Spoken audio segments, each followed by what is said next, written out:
Private কারের পাশ থেকে দেখবেন যে স্যার 2টা টাকা দেন, কিছু খাই নাই, হায় রে ছিঁড়া কাপড়, মলিন চেহারা, ভাঙ্গা একটা থালা হাতে নিয়ে স্যার 5টা টাকা দেন। আল্লাহ আপনারে স্যার বানাইছে আর ওরে বানাইছে ভিখারি। আচ্ছা বলেন তো, জায়গাটা চেঞ্জ করতে আল্লাহর কত সময় লাগে? 1 সেকেন্ডও লাগে না। সো ও আম্মা সাইলা ফালা তানহার, ফরিয়াদিকে ধমক দিয়ে তাড়িয়ে দিও না, খবরদার।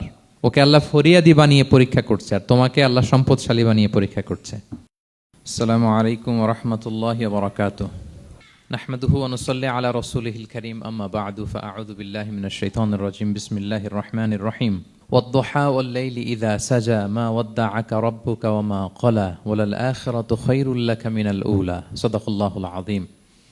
রব্বি ইশরাহ লি সাদরি ওয়া ইয়াসসির লি আমরি ওয়াহলুল উকদাতাম মিন লিসানি ইয়াফকাহু কওলি। আল্লাহ রাব্বুল ইজ্জা ওয়াল জালালের দরবারে শুকরিয়া জ্ঞাপন করছি যে আল্লাহ তাআলা আমাদেরকে পবিত্র মাহে রমাদানে এসে পৌঁছার সুযোগ করে দিয়েছেন এবং আজকের ইফতার পূর্ববর্তী রমাদান অ্যান্ড কোরআন রিফ্লেকশন প্রোগ্রামে উপস্থিত হওয়ার সুযোগ করে দিয়েছেন। আমরা সবাই পড়ছি কালিমাতে শুকর, আলহামদুলিল্লাহ। আল্লাহর শুকরিয়া জ্ঞাপনের পাশাপাশি আমি আজকের প্রোগ্রামের অর্গানাইজার বাংলাদেশ মুসলিম কমিউনিটি মালয়েশিয়াকে ধন্যবাদ জানাতে চাই, এরকম চমৎকার একটি রমাদানুল মোবারকে কোরআনিক একটি প্রোগ্রামের আয়োজন করবার জন্য। আমরা দোয়া করছি আল্লাহ তাআলা যেন এই কমিউনিটিকে ইসলামের জন্য কবুল করে এবং আমাদের যে ভাইরা নিরলস পরিশ্রম করে এই প্রোগ্রামগুলো আয়োজন করছে, আল্লাহ তাআলা এই পরিশ্রম, এই ডেডিকেশন, এফোর্ট যেন তাদের নাজাতের ওসিলা বানায়। সম্মানিত শুধু আমরা সবাই জানি এই মাসটির এত বরকতের কারণ হচ্ছে এটি কোরআন নাজিলের মাস। শাহরু রমাদান আল্লাযী উনজিলা ফীহিল কুরআন হুদাল লিন-নাস ওয়া বাইয়িনাতিম মিনাল হুদা ওয়াল ফুরকান। রমাদান এমন মাস যে মাসে আল্লাহ তাআলা কোরআন নাজিল করেছে। তো বেসিক্যালি এই মাসের মূল মর্যাদা কোরআনের কারণে। সাইয়েদনা জিবরিল আলাইহিস সালাম কোরআন নিয়ে এসেছেন, উনি শ্রেষ্ঠ ফেরেশতা হয়েছেন। আল্লাহর হাবিব সাল্লাল্লাহু আলাইহি ওয়াসাল্লামের উপর কোরআন নাজিল হয়েছে, ফলে উনি শ্রেষ্ঠ নবী হয়েছেন। রমাদানে কোরআন নাজিল হয়েছে, ফলে রমাদান শ্রেষ্ঠ মাস হয়েছে। কদরের রাতে কোরআন নাজিল হয়েছে, ফলে কদর শ্রেষ্ঠ রাত হয়েছে। আমরাও যারা কোরআনের সাথে সুসম্পর্ক গড়ে তুলব, কোরআনের সাথে অ্যাটাচমেন্ট বাড়াবো, আমাদেরকেও শ্রেষ্ঠত্বের মর্যাদায় আল্লাহ তাআলা আসীন করবেন ইনশাআল্লাহ বিইذنিল্লাহ।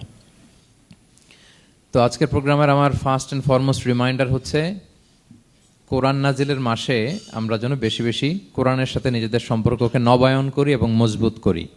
কার কিরকম কোরআনের সাথে সম্পর্ক আপনি নিজেই জানেন। প্রতিদিন কত পৃষ্ঠা কোরআন তেলাওয়াত করেন, কোরআনের অর্থ পড়েন, কোরআনের তাফসির পড়েন কিংবা শোনেন, আপনি নিজেই জানেন। সো নিজে নিজে যেন একটু নিজেকে যেন কাঠগড়ায় দাঁড় করাই এবং নিজেকে যেন জিজ্ঞেস করি যে আমার সাথে কোরআনের সম্পর্ক কতটুকু মজবুত। যদি ঘাটতি থাকে, গ্যাপ থাকে, এটা যেন আমরা মেক আপ করি, ফুলফিল করি এই বরকতময় মাসে। আপনারা খেয়াল করে থাকবেন যে শুরুতেই আমি সূরা ওয়াদ-দুহা ওয়াল-লাইলি ইযা সাজার কয়েকটি আয়াত তেলাওয়াত করেছি। তো আজকে আমরা এই সূরাটির সংক্ষিপ্ত তাফসির পেশ করব ইনশাআল্লাহ বিইذنিল্লাহ। যে মজলিসে কোরআনের তাফসির হয়, আল্লাহর কালামের ব্যাখ্যা উপস্থাপন করা হয়, প্রেজেন্টেশন করা হয়, এর চেয়ে শ্রেষ্ঠ মজলিস কি পৃথিবীতে আর হতে পারে? আমরা পৃথিবীর সবচাইতে শ্রেষ্ঠতম একটি মজলিসে এখন বসে আছি। প্রিয় ভাই এবং বোনেরা, আমরা সূরা দোহার তাফসির শুনবো। এই সূরাটা মুখস্থ আছে না অনেকের? কোরআনের যে সমস্ত সূরা আমাদের অনেকেরই মুখস্থ, তার মধ্যে এটা অন্যতম একটা সূরা। এবং দেখবেন যে ইমাম সাহেবরা প্রায় এই সূরা তেলাওয়াত করে। যে সমস্ত সূরা দিয়ে প্রায় নামাজ পড়া হয়, এর মধ্যে অন্যতম একটা সূরা হচ্ছে সূরাতুদ দোহা।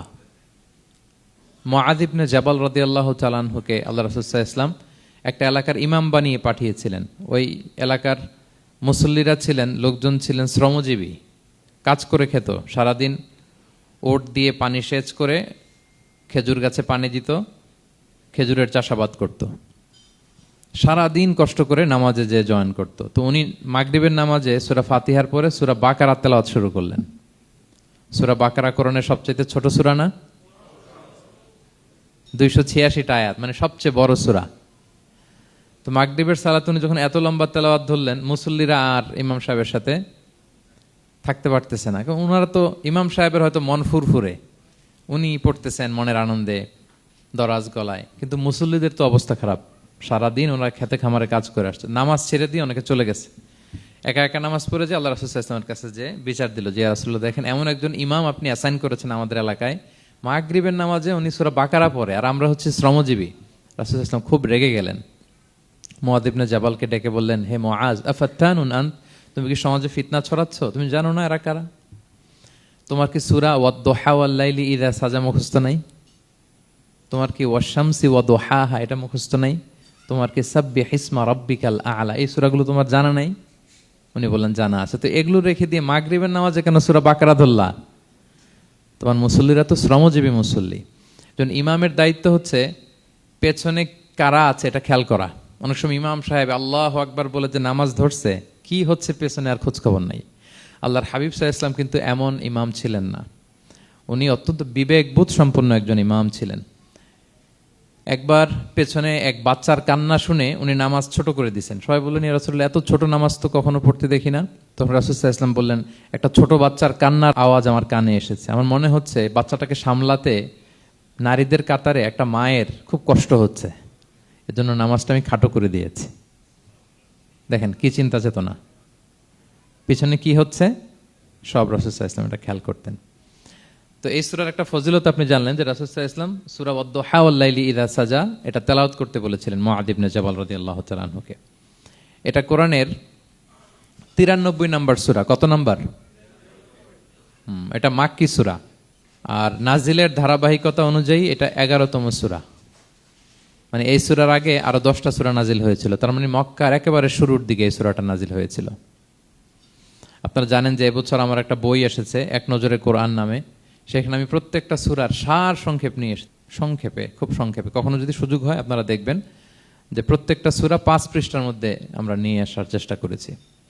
সেখানে এগুলো পাবেন, সূরাটা কয় নাম্বার, নাজিলের ধারাবাহিকতা কখন, তারপর কোরআন শরীফের মধ্যে কখন, এটার ফজিলত কি, এটার সেন্ট্রাল থিম কি, মেজর থিম কি, কজ এন্ড ইফেক্ট কি, সব কেস স্টাডি থেকে শুরু করে রিফ্লেকশন সব আমরা সেখানে উল্লেখ করেছি।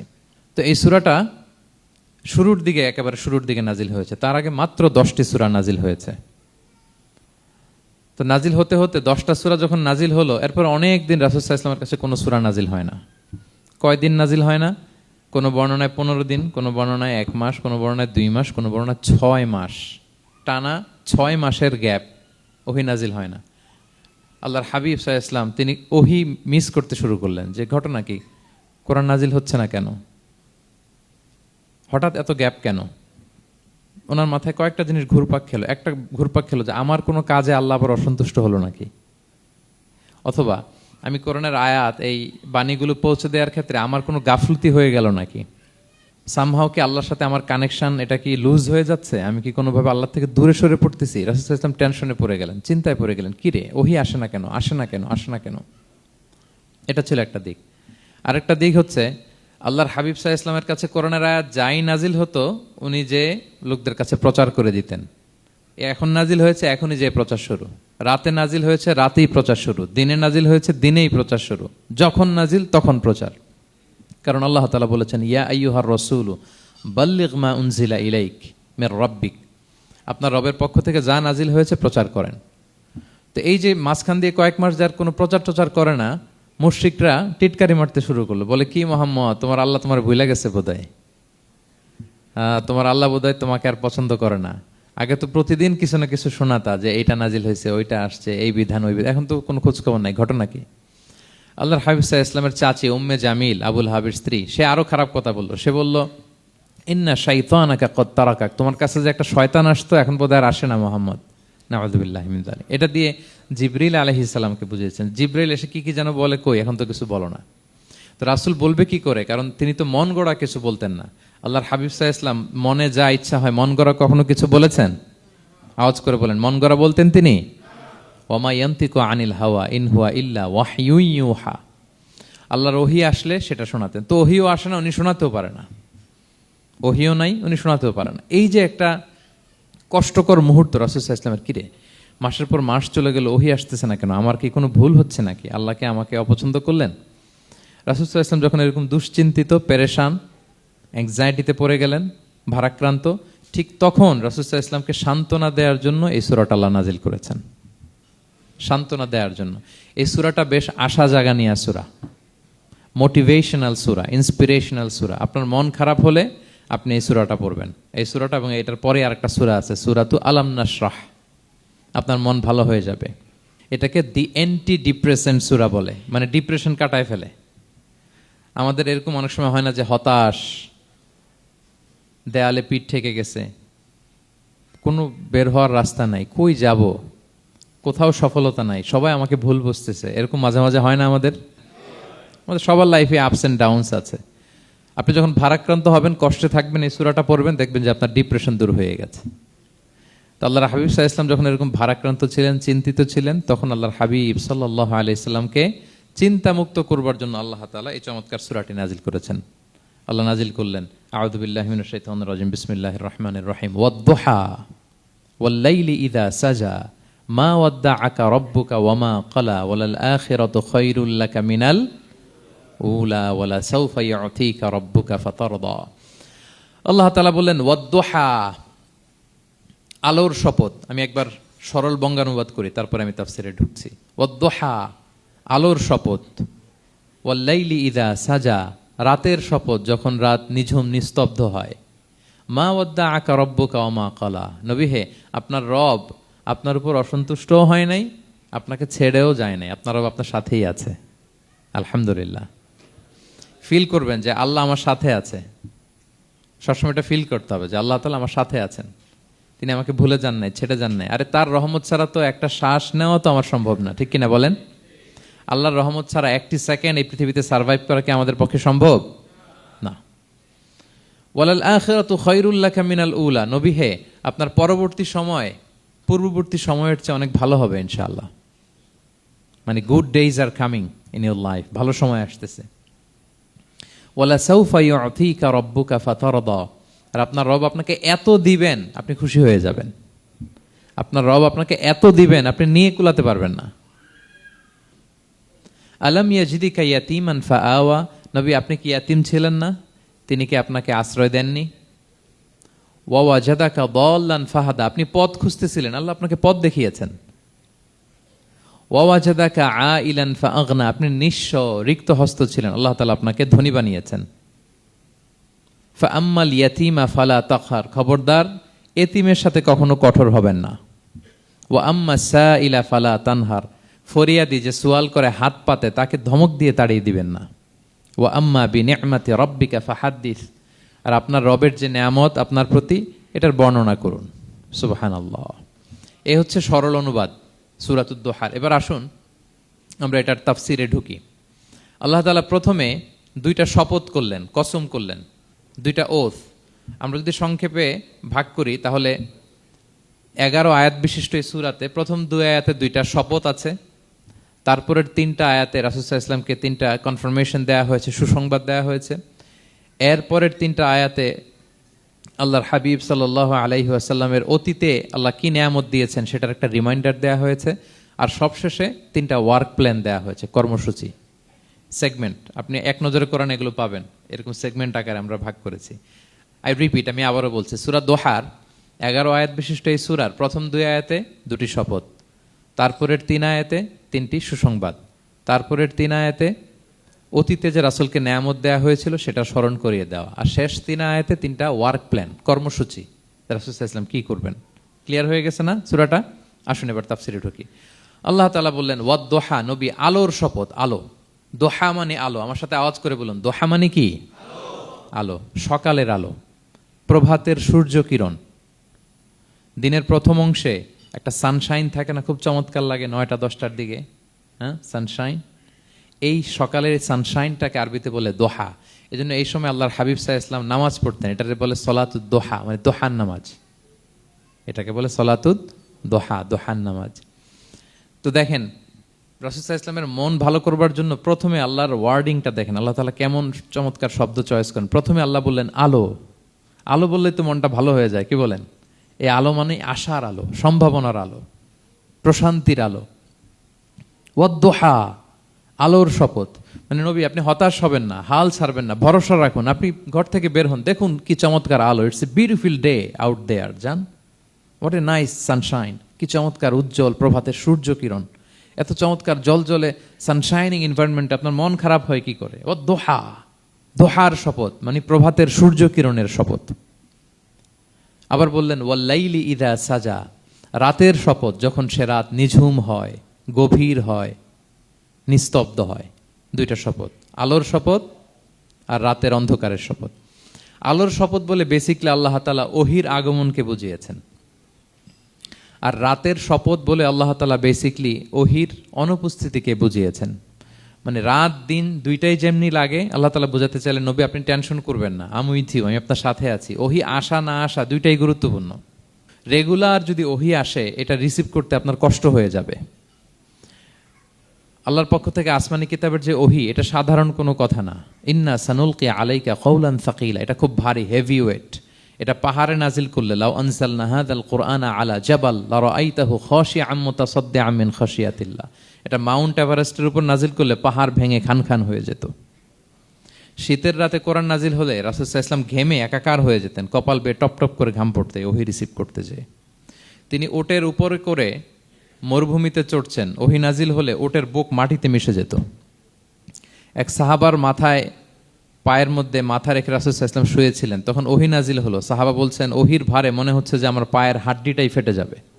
তার মানে এটা খুব ভারী বাণী, খুবই ভারী, এটা সাধারণ কোনো কালাম না। তো এই যে রাসূল সাল্লাল্লাহু আলাইহি ওয়াসাল্লামের কাছে যে ওহি নাজিল হচ্ছিল, এটা যদি রেগুলার নাজিল হয়, এটা রিসিভ করা রাসূল সাল্লাল্লাহু আলাইহি ওয়াসাল্লামের জন্য সহজ হবে না, কঠিন হয়ে যাবে। রেগুলার ওহি নাজিল হলে এটার যে পাওয়ার, প্রেশার, রাসূল সাল্লাল্লাহু আলাইহি ওয়াসাল্লামের স্নায়ু এটা বরদাস্ত করতে পারবে না। তো আল্লাহ বুঝাতে চাইলেন নবী, আমি কাফির রাজা বলে আপনাকে আমি ভুলে গেছি, কখনো না, নেভার এভার। বরং আপনার যাতে একটু রেস্ট হয়, আরাম হয়, আপনাকে একটু কমফোর্ট দেওয়ার জন্য আমি সাময়িকভাবে ইচ্ছে করে ওহিটা বন্ধ রেখেছি। সুবহানাল্লাহ পড়বেন না? আপনার যাতে একটু কমফোর্ট হয়, আপনার যেন একটু আরাম হয়, ওহি রিসিভ করে করে যেন আপনি অভ্যস্ত হতে পারেন, এজন্য আমি ইচ্ছা করে আপনাকে একটু আরাম দেওয়ার জন্য ওহি বন্ধ রেখেছি। সারাদিন যদি, মানে দিনের 24 ঘন্টায় যদি সূর্য থাকে, ভাল লাগবে? আচ্ছা বলেন, 6 মাস টানা সূর্য ভাল লাগবে আপনার? রোদের গরমে আমরা অস্থির হয়ে যাব। তো 12 ঘন্টা সূর্যের আলোর পরে যেমনি রাতের দরকার আছে, আল্লাহ বোঝাতে চাইলেন ওহি নাজিল হওয়ার পাশাপাশি মাঝে মাঝে ওহি ব্রেক দেওয়ার দরকার আছে, ওহি বন্ধ থাকার দরকার আছে। ফলে আপনি হ্যাবিচুয়েটেড হবেন, ওহি রিসিভ করা না করা এটা আপনার জন্য ইজি হয়ে যাবে। যখন আপনি, আপনার জন্য ওকে হয়ে যাবে, তখন আমি লাগাতার ওহি নাজিল করব। তাহলে ওরা যে বলে আমি আপনাকে ভুলে গিয়েছি, না, আমি আপনাকে ভুলি নাই, বরং আপনার আরামের জন্য খানিকটা সময় আপনাকে বিশ্রামের সুযোগ করে দেওয়ার জন্য আমি আল্লাহ ওহি বন্ধ রেখেছি। সুবহানাল্লাহ। তার মানে আল্লাহ তাআলা নবীকে ভুলেন নাই বা নবী সাল্লাল্লাহু আলাইহি ওয়াসাল্লামের উপর অসন্তুষ্ট হন নাই, ইচ্ছে করে আল্লাহ তাআলা কিছুদিন ওহি বন্ধ রেখেছেন। প্রতিদিন সূর্য থাকলে যেমনি ভাল লাগে না, মানে 24 ঘন্টা, এজন্য 12 ঘন্টা সূর্য দিয়ে আল্লাহ 12 ঘন্টা রাত দিয়েছেন, আমাদের আরামের, বিশ্রামের, ঘুমের আয়োজন করেছেন। ঠিক তেমনি রেগুলার ওহি রিসিভ করলে রাসূল সাল্লাল্লাহু আলাইহি ওয়াসাল্লামের জন্য কষ্ট হয়ে যাবে, এজন্য ইচ্ছে করে আল্লাহ গ্যাপ দিয়েছেন। আল্লাহর হাবিব সাল্লাল্লাহু আলাইহি ওয়াসাল্লামের উপর আল্লাহ অসন্তুষ্ট হননি। এটাই আল্লাহ তাআলা বললেন যে ওয়াদ-দুহা ওয়াল-লাইলি ইযা সাজা, প্রভাতের সূর্য কিরণের শপথ, রাতের নিঝুম নিস্তব্ধ পরিবেশের শপথ। মা ওয়াদ্দাআকা রাব্বুকা ওয়া মা ক্বালা, আপনার রব আপনারে ভুলেও যায় নাই, আপনারে ছেড়েও যায় নাই, আপনার উপর নাখোশও হয় নাই। সুবহানাল্লাহ। আপনার রব আপনার সাথেই আছে, এটা সবসময় ফিল করবেন যে আমার রব আমার সাথে আছে। এটা ফিল করলে আপনার মধ্যে যে সাহস আসবে, আপনি কল্পনাই করতে পারবেন না যে এত এনার্জি আপনার ভিতরে আসলো কি করে। আপনারা খেয়াল করেছেন, বছর খানিক আগে ভারতবর্ষের আমাদের এক বোনের সামনে কিছু সন্ত্রাসী, ওরা জয় শ্রীরাম জয় শ্রীরাম বলতেছিল, মনে আছে? কিন্তু আমার ওই বোন মুস্কান কি বলছিল বলেন তো? তার এক আল্লাহু আকবারে from north to south, from east to west, the entire globe প্রকম্পিত হয়েছে। আমরা সবাই পড়েছি আল্লাহু আকবার, সবাই আমরা কি পড়েছি? আল্লাহু আকবার। কারণ সে ফিল করেছে যে আল্লাহ আমার সাথে আছে। মনকে তুমি বুঝিয়ে বলো আল্লাহ আছেন আমার সাথে, এটা ফিল করতে হবে। আল্লাহর হাবিব সাল্লাল্লাহু আলাইহি ওয়াসাল্লামকে আল্লাহ তাআলা এইটাই অ্যাসিউরেন্স দিলেন, কনফার্মেশন দিলেন যে মা ওয়াদ্দাআকা রাব্বুকা ওয়া মা ক্বালা, আপনার রব আপনাকে ভুলে যায় নাই, আপনার রব আপনার প্রতি অসন্তুষ্ট হয় নাই। আমি ইচ্ছা করে ওহিটা বন্ধ রেখেছি যাতে আপনার আরাম হয়। সুবহানাল্লাহ। আল্লাহর হাবিব সাল্লাল্লাহু আলাইহি ওয়াসাল্লামের প্রতি আল্লাহ তাআলা কতটা টেক কেয়ার করতেন দেখেন। রেগুলার ওহি নাজিল হলে রাসূল সাল্লাল্লাহু আলাইহি ওয়াসাল্লামের কষ্ট হয়ে যাবে, এজন্য তিনি কিছুদিন ওহি বন্ধ রেখে রাসূল সাল্লাল্লাহু আলাইহি ওয়াসাল্লামকে বিশ্রামের ব্যবস্থা করে দিয়েছেন। তাহলে প্রথম 3টা আয়াত ক্লিয়ার না সবার কাছে? আচ্ছা, প্রথম 2টো আয়াতে 2টা শপথ গেল, এরপরে 3টা সুসংবাদ। সুসংবাদের প্রথমটা হলো আমি ভুলিও নাই ছাড়িও নাই, আপনার সাথে আছে।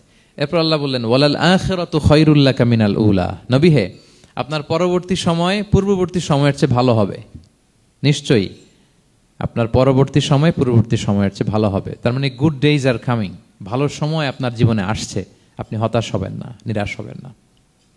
এরপর আল্লাহ তাআলা বললেন, ওয়ালা সাউফা ইউতিকা রাব্বুকা ফাতারদা, নবী হ্যাঁ, আপনার রব আপনাকে এত দিবে আপনি খুশি হয়ে যাবেন। আপনার রব আপনাকে এত নেয়ামত দান করবে, আপনি আপনার রবের প্রতি সন্তুষ্ট হয়ে যাবেন। সুবহানাল্লাহি বিহামদি। এবং তাই হয়েছে। যারা আপনারা সিরাত পড়েছেন, যারা আল্লাহর হাবিব সাল্লাল্লাহু আলাইহি ওয়াসাল্লামের জীবনী নিয়ে ধারণা রাখেন, তারা দেখবেন যে আল্লাহর রাসূল সাল্লাল্লাহু আলাইহি ওয়াসাল্লাম যেখানেই মনে কষ্ট পেয়েছেন, বিষণ্ণ, চিন্তিত, তখনই আল্লাহ তাআলা রাসূল সাল্লাল্লাহু আলাইহি ওয়াসাল্লামের চিন্তা দূর করে রাসূল সাল্লাল্লাহু আলাইহি ওয়াসাল্লামকে সন্তুষ্ট করেছেন। যখনই রাসূল সাল্লাল্লাহু আলাইহি ওয়াসাল্লামের মনে কষ্ট, তিনি চিন্তিত, তখনই আল্লাহ তাআলা ওনাকে হ্যাপি করেছেন। কাইন্ড অফ রাসূলকে হ্যাপি করাই আল্লাহর কাজ, আল্লাহর হাবিব সাল্লাল্লাহু আলাইহি ওয়াসাল্লামকে হ্যাপি করাই আল্লাহ তাআলার কাজ। দেখেন কিভাবে আল্লাহ তাআলা আল্লাহর হাবিব সাল্লাল্লাহু আলাইহি ওয়াসাল্লামকে হ্যাপি করেছেন, একটু খেয়াল করে দেখেন। মক্কাতে যখন খুব জটিল অবস্থা, দাওয়াতি কাজ চালিয়ে নেওয়াটা রাসূল সাল্লাল্লাহু আলাইহি ওয়াসাল্লামের জন্য কষ্ট হয়ে যাচ্ছে, নমুসলিম সাহাবাদের উপর অত্যাচার, তখন আল্লাহর হাবিব সাল্লাল্লাহু আলাইহি ওয়াসাল্লাম দেখলেন যে এই মক্কার দুজনের একজনকে আমার চাই। তাদের একজন যদি ইসলামের ছায়াতলে আসে তাহলে ইসলামের পাল্লাটা ভারী হয়। কারা? একজন হচ্ছে ওমরে ফারুক আর একজন আবু জাহাল। দুজনের একজন তখন ইসলাম ধর্ম গ্রহণ করে নাই। তো রাসূল সাল্লাল্লাহু আলাইহি ওয়াসাল্লাম কেঁদে কেঁদে আল্লাহর কাছে ফরিয়াদ জানালেন, আল্লাহুম্মা আইজ্জাল ইসলামা বিআহাব্বি হাযাইন আর রাজুলাইনি ইনদাক। আল্লাহ, আমি কাউকে স্পেসিফিক তোমার কাছে চাই না, শুধু এটাই বলি, দুইজন লোকের নাম বলবো, এই দুইজন লোকের মধ্যে থেকে যাকে তোমার পছন্দ হয় তাকে তুমি ইসলামের ছায়াতলে এনে ইসলামকে শক্তিশালী করো। এক হচ্ছে আবু জাহাল, আরেক হচ্ছে ওমরে ফারুক। এই দোয়াটা তিনি করতে লাগলেন। আর খুব চিন্তিত, দুজনের কেউই মুসলমান হয় না। একদিন হঠাৎ সাহাবারা বললেন, ইয়া রাসূলুল্লাহ, আল্লাহর হাবিব সাল্লাল্লাহু আলাইহি ওয়াসাল্লাম তখন দারুল আরকামের ভেতরে বসা। সাহাবারা বললেন, ইয়া রাসূলুল্লাহ, আপনি এখান থেকে সরে যান, কারণ ওমরে ফারুক নাঙ্গা তলোয়ার নিয়ে আসতেছে আপনাকে হত্যা করবার জন্য। তো আল্লাহ রাসূল সাল্লাল্লাহু আলাইহি ওয়াসাল্লাম বললেন যে তোমরা সরে যাও, আমার মনে হচ্ছে ওই যে চোখের পানি ছেড়ে আমি দোয়া করেছি, ওই দোয়া আজকে কবুল হতে শুরু করেছে, তোমরা সরো। ঠিকই ওমরে ফারুক রাদিয়াল্লাহু তাআলা আনহু আসলেন, এসে তিনি তলোয়ার রেখে দিয়ে বললেন, আশহাদু আল্লা ইলাহা ইল্লাল্লাহ ওয়া আশহাদু আন্না মুহাম্মাদান আবদুহু ওয়া রাসূলুহু, আমি সাক্ষ্য দিচ্ছি আল্লাহ ছাড়া কোনো ইলাহ নেই এবং আপনি আল্লাহর প্রেরিত বান্দা এবং রাসূল। এই দৃশ্য দেখে রাসূল সাল্লাল্লাহু আলাইহি ওয়াসাল্লাম খুশি হয়ে গেলেন। ওয়ালা সাউফা ইউতিকা রাব্বুকা ফাতারদা, আল্লাহ বলেছিলেন যে নবী হে, আপনাকে এত দিব, আপনার রব আপনাকে এত নেয়ামত দিবে, আপনি শুধু খুশিই হবেন, সন্তুষ্ট হবেন আমার প্রতি। এদের রাসূল সাল্লাল্লাহু আলাইহি ওয়াসাল্লামের দোয়া কবুল করে আল্লাহ তাআলা ওমরে ফারুককে ইসলামের ছায়াতলে এনে ইসলামকে শক্তিশালী করলেন। ফাতারদা, রাসূল সাল্লাল্লাহু আলাইহি ওয়াসাল্লাম খুশি হয়ে গেলেন। এভাবে প্রতিটা ক্ষেত্রে। মক্কাতে যখন খুব কঠিন অবস্থা, রাসূল সাল্লাল্লাহু আলাইহি ওয়াসাল্লাম তায়েফে চলে গেলেন দাওয়াত দেওয়ার জন্য। নেইবারিং সিটি, আপনারা যে হজ উমরা করেছেন জানেন, মক্কার পাশের সিটি তায়েফ। দাওয়াত দিলেন, দাওয়াত প্রত্যাখ্যান করলো তারা। শুধু তাই না, ফিজিক্যালি হ্যারেস করা হলো আল্লাহর হাবিব সাল্লাল্লাহু আলাইহি সাল্লামকে। রাসূল সাল্লাল্লাহু আলাইহি ওয়াসাল্লামের জামা ধরে, গা ধরে টানা হেচড়া করা হলো, পাথর মারা হলো, তিনি রক্তাক্ত হলেন। হামালাতুল জিবাল, পাহাড় রক্ষী ফেরেশতারা বললে, রাসূলুল্লাহ, আপনি যদি আদেশ দেন তায়েফের দুই দিকের পাহাড় দিয়ে এমন চাপা দিব, পুরো তায়েফের জনপদ একেবারে ভ্যানিশ হয়ে যাবে। আল্লাহর হাবিব সাল্লাল্লাহু আলাইহি ওয়াসাল্লাম বললেন, না, আমি আশা করি তাদের পরবর্তী নেক্সট জেনারেশনের কেউ না কেউ পড়বে লা ইলাহা ইল্লাল্লাহ মুহাম্মাদুর রাসূলুল্লাহ। তাই হয়েছে। এখন তায়েফে যান, শুধু মসজিদ আর মসজিদ, মসজিদ আর মসজিদ। কি চমৎকার পরিবেশ! তায়েফে গেলে মনেই হবে না আরব দেশ। বৃষ্টি হয় প্রতিদিন, অনেক চাষাবাদ হয়, চমৎকার এলাকা। রাসূল সাল্লাল্লাহু আলাইহি ওয়াসাল্লামের দোয়ার বরকত। তো তায়েফবাসী দাওয়াত প্রত্যাখ্যান করলো। রাসূল সাল্লাল্লাহু আলাইহি ওয়াসাল্লাম গায়ের রক্ত পরিষ্কার করে নাখলা নামক খেজুরের বাগানে যায়েদ রাদিয়াল্লাহু তাআলা আনহুকে ফজরের নামাজ পড়তেছিলেন। আল্লাহর হাবিব সাল্লাল্লাহু আলাইহি ওয়াসাল্লাম যখন ফজরের সালাতে তেলাওয়াত করতে লাগলেন, একদল জিন পাশ দিয়ে যাচ্ছিল। তারা তাদের এলাকায় যেয়ে বলল, ইন্না সামি'না কুরআনান আজাবা ইয়াহদি ইলা রুশদি ফাআমান্না বিহি। জিনেরা আগে আকাশের উপরে উঠে ফেরেশতারা কি বলে চুরি করে শুনে আসতো।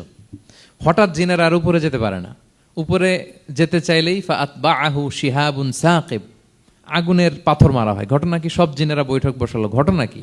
আগে কত তথ্য আগেই জেনে যেতাম, জেনে গণকদেরকে বলতাম, গণকরা আমাদেরকে ধন্যবাদ জানাইতো। তো এখন তো আসমানের সিকিউরিটি এত বেড়ে গেল কেন? কারণ কি? ওই যে শেষ নবী আসার কথা যে মনে হয় চলে আসছে, দেখো তো কোথায় আসছে উনি।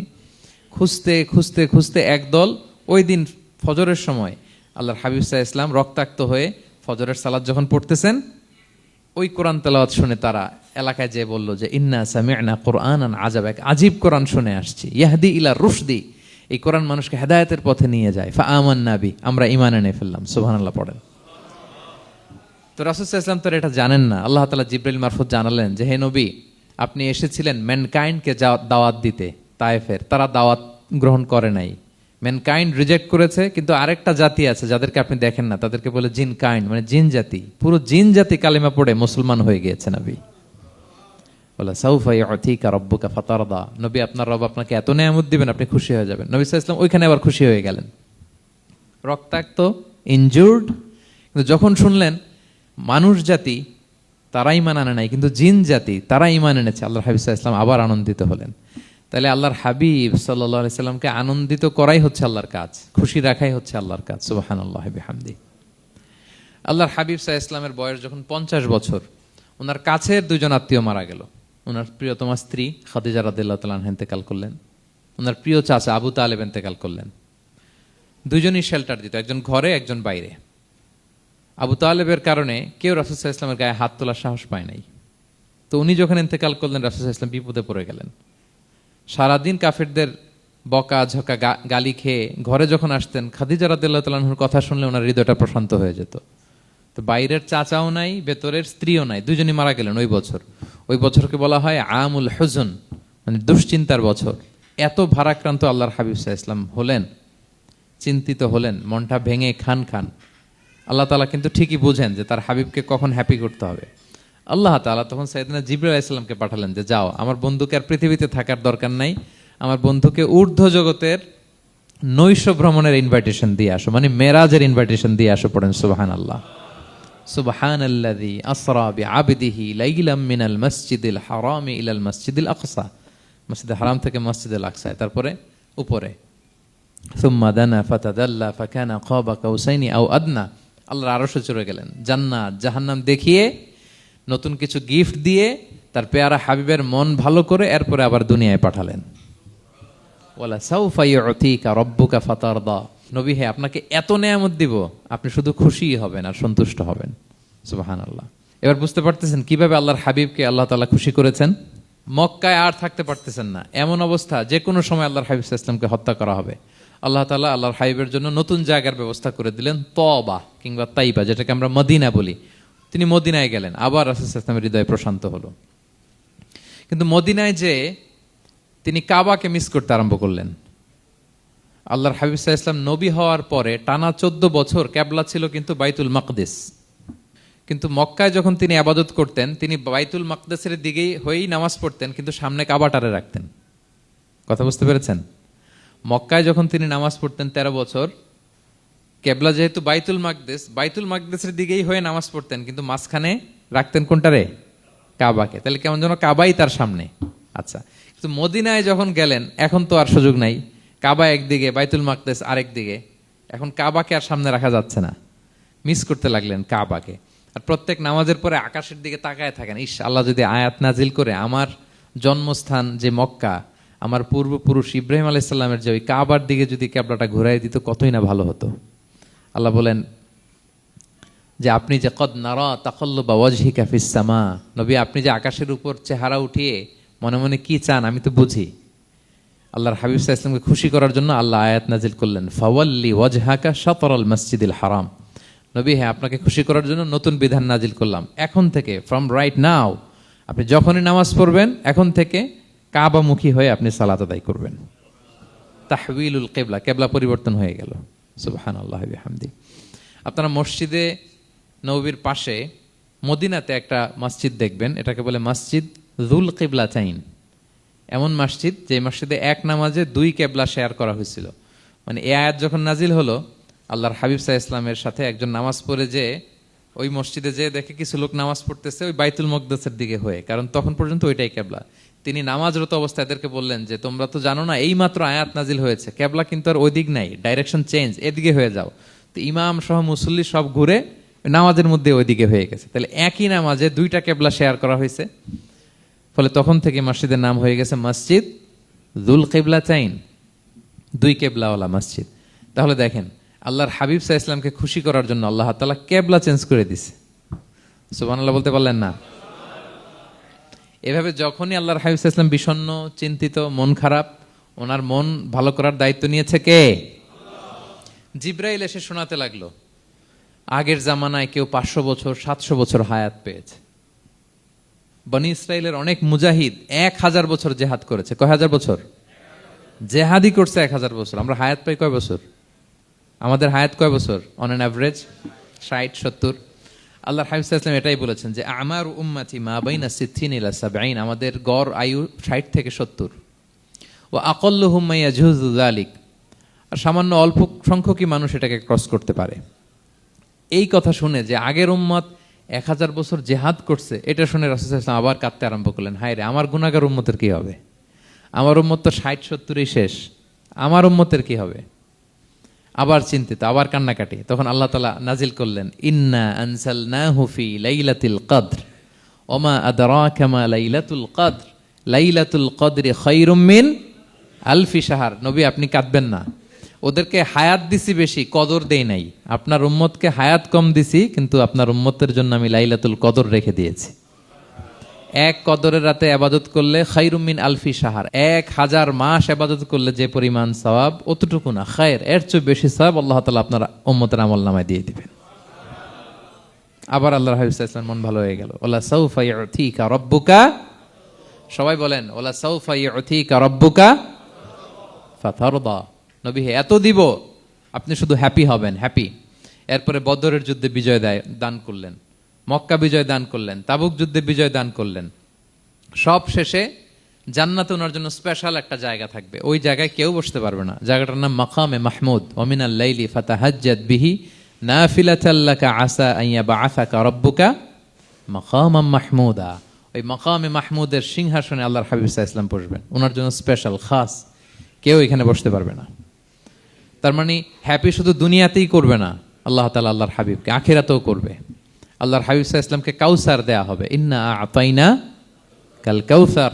হে নবী আপনাকে কাউসার দিয়েছি, এমন হাউজে কাউসার যে হাউজে কাউসারের সামনে পান পেয়ালা, যেটা দিয়ে পানি নিয়ে আপনি উম্মতকে খাওয়াবেন, এটার সংখ্যা আকাশের তারা যত বেশি তার চেয়েও বেশি। হাউজে কাউসারের পানি এটা দুধের চেয়েও সাদা, বরফের চেয়েও ঠান্ডা, মধুর চেয়েও মিষ্টি। এক ঢোক যে খাবে চিরকালের জন্য তার গলা থেকে তৃষ্ণা মিটে যাবে। He will never ever be thirsty again. একবার খাইছে তো শেষ। পেতে চান সেটা আল্লাহর হাবিবের কাছ থেকে? আমরা পেতে চাই কি চাই না বলেন? ইন্না আতাইনাকাল কাউসার। নবী আপনাকে আমি কাউসার দিয়েছি। সব শেষে আল্লাহর হাবিব সাল্লাল্লাহু আলাইহি ওয়াসাল্লাম সুপারিশ করার অনুমতি পাবেন, যেদিন কেউ সুপারিশ করতে পারবে না। সবাই বলবে নফসি নফসি নফসি নফসি, থার থার করে কাঁপবে। এক একজন নবী, ইব্রাহিম আলাইহিস সালাম, ঈসা আলাইহিস সালাম, মূসা আলাইহিস সালাম, থার থার করে কাঁপবে। আর আল্লাহর হাবিব সাল্লাল্লাহু আলাইহি ওয়াসাল্লাম ওই মাকামে মাহমুদে সিংহাসন ফেলে দিয়ে সেজদায় শুধু কাঁদতে থাকবে, আর সেজদার মধ্যে বলবে উম্মতি উম্মতি উম্মতি উম্মতি।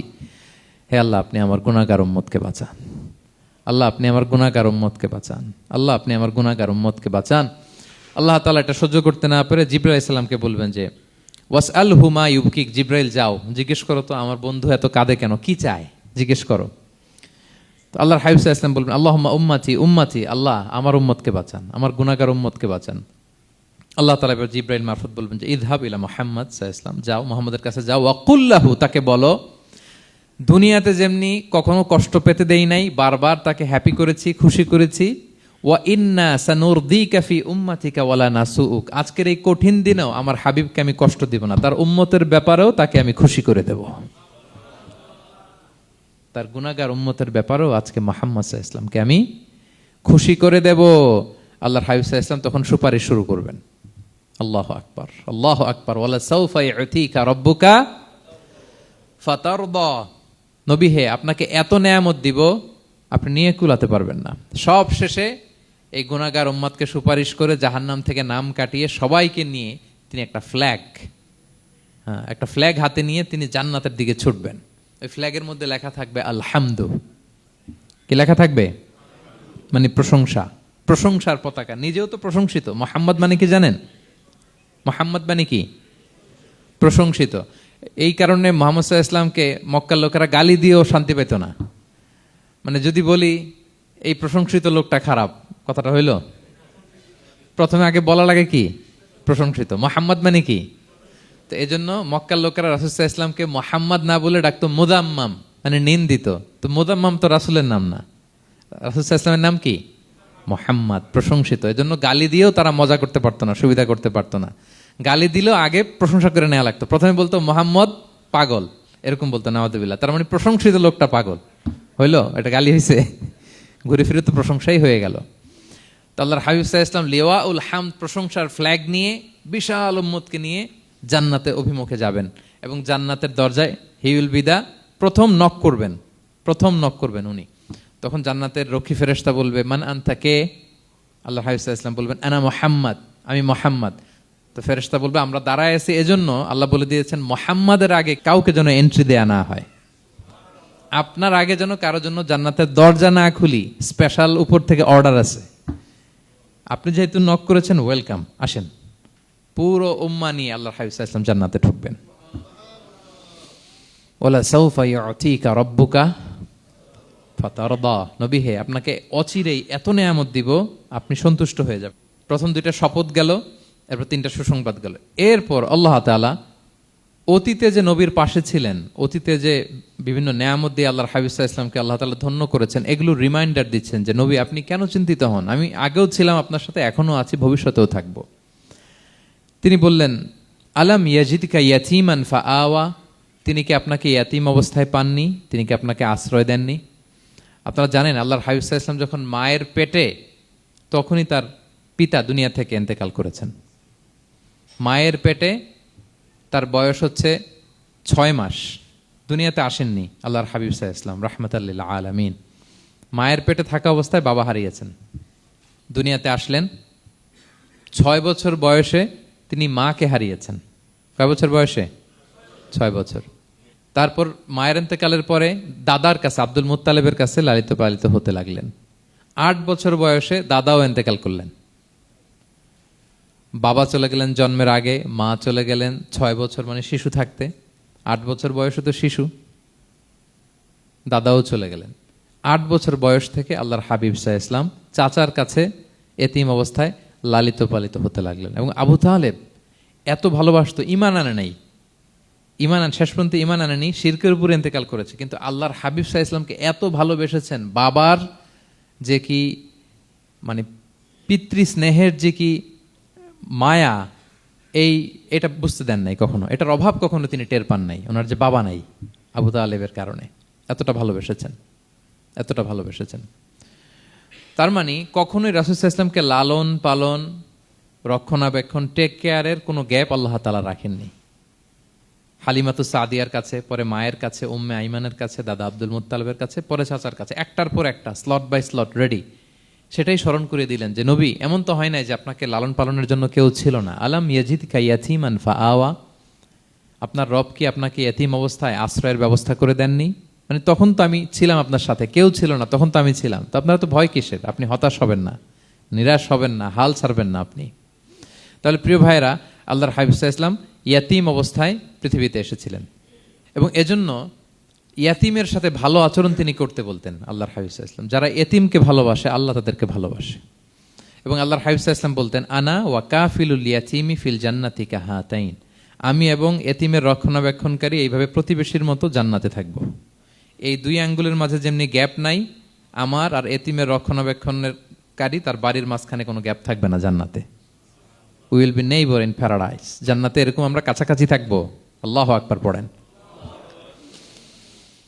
তাহলে এতিমের রক্ষণাবেক্ষণকারীকে আল্লাহ তাআলা ভালোবাসেন। যারা এতিমকে পছন্দ করে না, এতিমকে তাড়িয়ে দেয়, তাদেরকে আল্লাহ পছন্দ করেন। আল্লাহ তাআলা বলেন আরাআইতাল্লাযী ইউকাযযিবু বিদ্দীন ফাযালিকাল্লাযী ইয়াদউল ইয়াতীম, যারা আখিরাতকে অবিশ্বাস করে তারাই এতিমকে ঘাড় ধাক্কা দিয়ে তাড়িয়ে দেয়। কোনো বিশ্বাসী কখনো এতিমের সাথে খারাপ আচরণ করে না। আপনাদের যাদের মন শক্ত, অনেকের চোখ দিয়ে পানি নামে না। আমার এক আত্মীয় আছে, খুব আল্লাহওয়ালা, আমার জীবনে এত আল্লাহওয়ালা আমি দেখি নাই, কিন্তু ওনার চোখ দিয়ে পানি নামে না। বারবার এসে আমারে বলে যে মিজান কি করবো বলো, তুমি একটু মোনাজাত ধরো। আমার মনে আছে আমি ওনাকে নিয়ে মোনাজাত ধরতাম, তো ওনার কান্না আসে না চোখ দিয়ে। এত আল্লাহওয়ালা, খুব ভালো মানুষ, কিন্তু চোখ দিয়ে পানি নামে না। এটা অনেকের হয়, নানা কারণে হয়। তো আল্লাহর হাবিব সাল্লাল্লাহু আলাইহি ওয়াসাল্লাম বলেছেন, কারো যদি চোখ দিয়ে পানি না নামে বা হৃদয় নরম না হয়, তারা যেন এতিমের মাথায় হাত বুলিয়ে দেয়। এক সাহাবী এসে বললেন, ইয়া রাসূলুল্লাহ, আমার হৃদয়টা বড় শক্ত, হৃদয় নরম হয় না।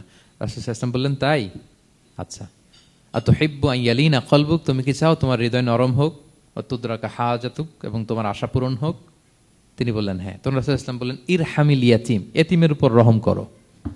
ওয়ামসা আলা রাসি, এতিমের মাথায় হাত বুলিয়ে দাও। ওয়া আতইমহু মিন তুআমিক, তোমার খাবার এতিমকে খাওয়াও। তালিনু কলবুক, তোমার অন্তর নরম হবে। তুদরাকা হাজাতুক, তোমার ইচ্ছা পূরণ হবে। তাহলে হৃদয় যদি শক্ত থাকে, কার মাথায় হাত বুলাবেন? বুলাইছেন কখনো? হ্যাঁ, বুলিয়েছেন? খুঁজে খুঁজে হাত বুলাবেন। বাংলাদেশে তো অনেক অরফেনেজ আছে, অনাথ আশ্রম, ওখানে যাবেন। সুযোগ হলে একদিন যে একটু লাঞ্চ করলেন ওদের সাথে বসে, ডিনার করলেন, একসাথে খেলেন, ওদের মাথায় হাত বুলিয়ে দিলেন, সাধ্যমতো কিছু উপহার হাতে তুলে দিলেন, আপনার ইচ্ছা পূরণ হবে আর আপনার হৃদয় নরম হবে ইনশাআল্লাহ। আর এতিমকে আদর করা মানে নবী সাল্লাল্লাহু আলাইহি ইসলামের প্রতি ভালোবাসা দেখানো, কারণ আমার নবী এতিম হয়ে বড় হয়েছেন। এতিমের প্রতি ভালোবাসা প্রকারান্তরে নবী সাল্লাল্লাহু আলাইহি ইসলামের প্রতি ভালোবাসা দেখানো হয়, কারণ আমার নবী এতিম হয়ে বড় হয়েছেন। সুবহানাল্লাহ। কিন্তু তার বিপরীতে আমরা সমাজে কি দেখি? এতিমের মাথায় হাত বুলানো তো দূরের কথা, এতিমের সম্পদও খেয়ে ফেলে অনেকে। হ্যাঁ, এরকম আছে না? এতিমের সম্পদ দেদারসে গিলতেছে। কি যে আমাদের চিন্তাধারা! দেখবেন, যে লোকটা এতিমের সম্পদ গিলে, ওরা রোজা অবস্থায় এক ঢোক পানি গিলাতে পারবেন কিনা দেখেন। যে বলেন একটু পানি খান তো, যে খাবে না, কেন? হারাম। তো ওই হারাম কিন্তু গিলতেছে ইচ্ছা মতো। রোজা অবস্থায় এক ফোঁটা আপনি পানি গিলাতে পারবেন না, এরে কেন? হারাম। কিন্তু ওইদিকে ভাতিজার সম্পদ গিলতেছে দেদারসে। আল্লাহ বলেন, এটা ভাতিজার সম্পদ না, এটা তুমি জাহান্নামের আগুন পেটে ঢুকাচ্ছ। জাহান্নামের আগুন। ইন্নাল্লাযীনা ইয়াকুলুনা আমওয়ালাল ইয়াতামা যুলমান ইন্নামা ইয়াকুলুনা ফি বুতুনিহিম নারা ওয়া সায়াসলাউনা সাঈরা। যারা এতিমের সম্পদ খায়, এটা সম্পদ না, এটা জাহান্নামের আগুন তুমি পেটে ঢুকাচ্ছ। সো এতিমের প্রতি যেন আমরা নমনীয় হই, তাদের মাথায় হাত বুলাই, তাদের জন্য খরচ করি, তাদের প্রতি যেন আমরা দয়াদ্র হই, কারণ আমার নবী এতিম অবস্থায় বড় হয়েছেন। তাহলে নবী সাল্লাল্লাহু আলাইহি ওয়াসাল্লামকে এটা স্মরণ করে দিলেন, নবী আপনি তো এতিম ছিলেন, আমি তো আপনাকে রক্ষণাবেক্ষণের ব্যবস্থা করছি। আর কি করেছি? ওয়াজাদাকা দাল্লান ফাহাদা, নবী আপনাকে আমি এমন অবস্থায় পেয়েছি, আপনি পথ খুঁজতেছিলেন, আমি আপনাকে পথ দেখিয়েছি। You are searching the right path and I guided you to the right sense of direction. আপনি পথ খুঁজতেছিলেন, আমি পথ দেখাইছি। এখানে দল্লানের অর্থ পথভ্রষ্ট করা যাবে না। ওয়াজাদাকা দল্লান, হে নবী আপনাকে আমি পথভ্রষ্ট পেয়েছি, পরে পথ দেখাইছি, এরকম বলা যাবে না। এটা আল্লাহর হাবিব সাল্লাল্লাহু আলাইহি ওয়াসাল্লামের ক্ষেত্রে প্রযোজ্য নয়। অনেক বাংলা তাফসীর অর্থে আমি দেখেছি পথ হারা, নবী আপনাকে আমি পথ হারা পেয়েছি, পথ দেখেছি, এটাও খুব একটা সুন্দর না। সবচেয়ে সুন্দর হচ্ছে নবী আপনি পথ খুঁজতেছিলেন, সত্যের অনুসন্ধানী ছিলেন। অনেক সময় দেখবেন অনেক পথিক যেতে যেতে এমন এক জায়গায় যায়, দেখে 3 রাস্তা কিন্তু কোনো সাইনবোর্ড নাই। পুরাতন রাস্তাগুলোতে এরকম অনেক সময় হতো না আমাদের, 3 দিকে রাস্তা, কোনো সাইনবোর্ড নেই, তো যাবো কই? এটা বুঝালেন যে নবী আপনি পথ খুঁজতেছিলেন, আমি আপনাকে দেখিয়েছি, হে নবী এটাই সিরাতুল মুস্তাকিমের পথ।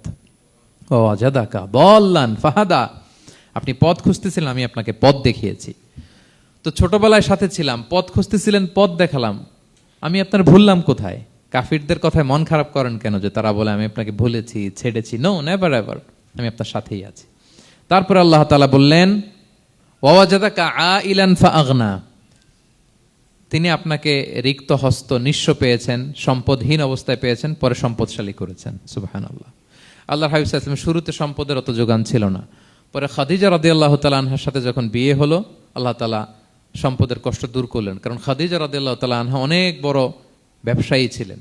বিয়ের আগে পার্টনারশিপে বিজনেস ছিল রাসূল সাল্লাল্লাহু আলাইহি ওয়াসাল্লামের সাথে। আল্লাহর হাবিব সাল্লাল্লাহু আলাইহি ওয়াসাল্লাম শ্রম দিয়েছেন, খাদিজা রাদিয়াল্লাহু তাআলা আনহার ইনভেস্টমেন্ট ছিল।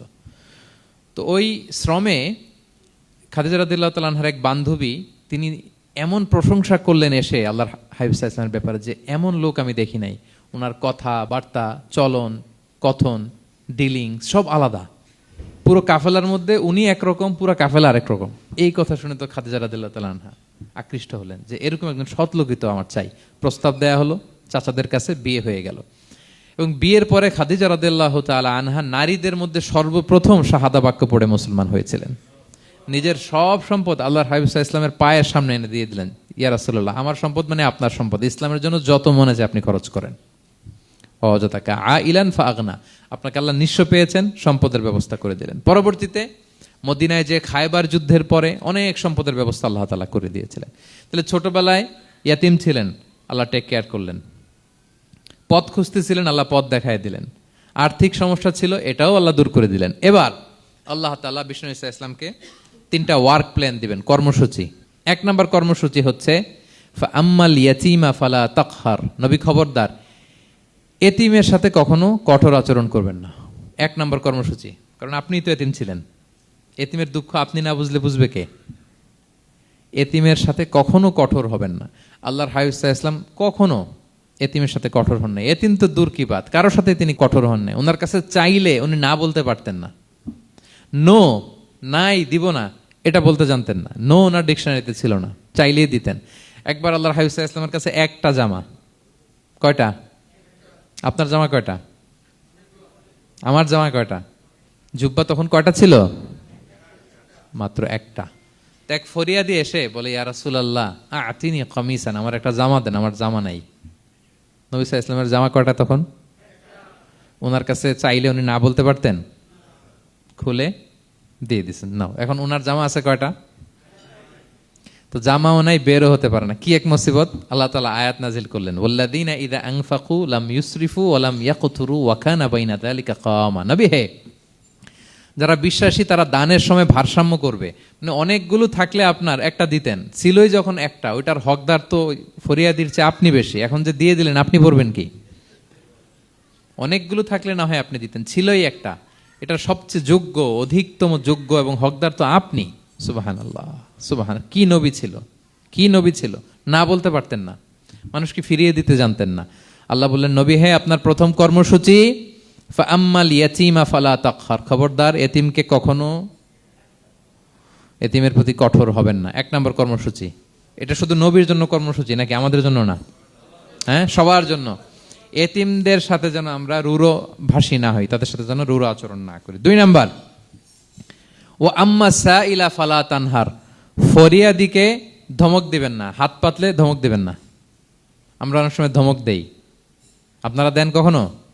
না, আমরা দিতে পারবো না, ধমক দিতে নিষেধ করেছেন আল্লাহ তাআলা। আম্মা সাইলা ফালা তানহার, যদি না থাকে বুঝিয়ে বলেন যে এখন পারতেছি না, কিন্তু ধমক দিবেন না কখনো। কারণ আপনি এখন বড় সাহেব হয়ে গেছেন, প্রাইভেট কারের পাশ থেকে দেখবেন যে স্যার 2টা টাকা দেন, কিছু খাই নাই, হায় রে, ছিঁড়া কাপড়, মলিন চেহারা, ভাঙ্গা একটা থালা হাতে নিয়ে, স্যার 5টা টাকা দেন। আল্লাহ আপনারা স্যার বানাইছে আর ওরে বানাইছে ভিখারি। আচ্ছা বলেন তো, জায়গাটা চেঞ্জ করতে আল্লাহর কত সময় লাগে? ওরে ভিতরে বসায় স্যার বানাবে আর আপনারে ভাঙ্গা একটা থালা দিয়ে এরকম ওই যে টোল টোল যেখানে নেয় ওখানে দাঁড় করাবে। বলেন আল্লাহর কয় সেকেন্ড লাগবে? লাগবে? লাগবে? 1 সেকেন্ডও লাগে না। সো ও আম্মা সাইলা ফালা তানহার, ফরিয়াদিকে ধমক দিয়ে তাড়িয়ে দিও না, খবরদার। ওকে আল্লাহ ফরিয়াদি বানিয়ে পরীক্ষা করছে, আর তোমাকে আল্লাহ সম্পদশালী বানিয়ে পরীক্ষা করছে। তাহলে 1 নম্বর কর্মসূচি ছিল এতিমের সাথে রূঢ়ভাষী হবেন না। 2 নম্বর হচ্ছে ফরিয়াদিকে ধমক দিবেন না। 3 নম্বর, ও আম্মা বিনিআমাতি রাব্বিকা ফাহাদ্দিস, আল্লাহ তাআলা আপনাকে যে নেয়ামত দিয়েছে এই নেয়ামতের আপনি কি করেন? বর্ণনা করেন।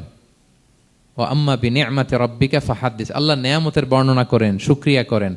কারণ আল্লাহ তাআলা আমাদের অনেককে ইয়তিম বানায় নাই, আমাদেরকে ফরিয়াদি বানায় নাই। আমরা অনেকেই আছি, আমরা এখনো ইয়তিম না, আমার আব্বা আম্মা এখনো বেঁচে আছেন, আমাদের অনেকের আব্বা আম্মা বেঁচে আছেন। ইয়তিম মূলত ছোট অবস্থায় যদি বাবা মারা যায় তাকে আরবিতে ইয়তিম বলে। মান মাতা আবুহু ওয়া হুয়া সগীর, কেউ ছোট, তার বাবা মারা গেছে, তাকে শরীয়তের পরিভাষায় কি বলে? ইয়তিম। তা আমরা অনেকেই তো ইয়তিম না, আমরা অনেকেই তো অন্যের কাছে হাত পাতা লাগে না, তো আমরা ভালো আছি না? আমাদের দেখবেন যে প্রায় হিসাবটা হচ্ছে আমার কি নাই, আমাদের হিসাবটা কি? কি নাই, কি যে আছে এটার হিসাব করে কুলানোও যাবে না, ঠিক কিনা বলেন? হ্যাঁ, ঠিক যেই মুহূর্তে এখানে বসে আমরা এই চমৎকার ইফতারি নিয়ে বসে আছি, ঠিক একই মুহূর্তে দেখবেন যে হসপিটালের আইসিইউতে শুয়ে শুয়ে কাতরাচ্ছে অনেকে। হ্যাঁ, ঠিক এই মুহূর্তে কিডনি ডায়ালিসিস চলতেছে, দেখছেন? কিডনি পেশেন্ট এদিকে ছিদ্র করে ব্লাড সব বের হয়ে রিফাইনিং হয়ে আরেক দিক দিয়ে ঢুকে, ওর চিৎকার শুনলে। বার্ন ইউনিটে গেছেন কখনো? আগুনে পোড়া রোগী, আপনার তো অনেক কিছু নাই, আমার এটা নাই, ওইটা নাই, আল্লাহ এটা দিল না, এটা নিয়ে আসেন। আপনি বার্ন ইউনিটে একদিন যায়েন, তাহলে বুঝবেন যে আল্লাহ আপনার কত শান্তিতে রেখেছে। না খেয়ে কয় রাত কাটিয়েছি আমরা, বলেন তো? কত লোক বাড়ি ভাড়া পরিশোধ করতে পারে না, ঋণের বোঝায় জর্জরিত, দুরারোগ্য ব্যাধিতে আক্রান্ত, ক্যান্সারের লাস্ট স্টেজে, তাদের সাথে একটু দেখা করেন।